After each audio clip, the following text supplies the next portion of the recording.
Hello everyone, welcome back to Kanen Coffee. Here we have this beautiful Jura and a Micro 1 espresso machine. Now for this machine we just gave it a tune-up and we deep clean everything inside the machine. As you can see right here in these pictures, that's the inside of the machine itself. That's where the brew unit is located, and there was a lot of coffee inside. The brew unit as well was very full with coffee. This is the brew unit and this is the inside the brew unit. As you can see, there's coffee buildup all around it. So we end up cleaning everything very well and making sure it's really nice and clean. And that's the brew unit inside of the machine. As you can see, we clean everything and all the stuff from the machine as well. So starting with one shot of espresso, we're gonna test it out, and we're gonna see how much. We're gonna see how it brews coffee.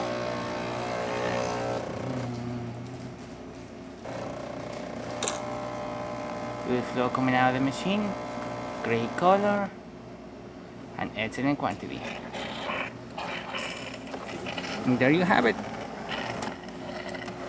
Jura microwave working once again. So thank you so much for preparing Kanen Coffee. Please subscribe to our channel for more content every day, and thanks for watching.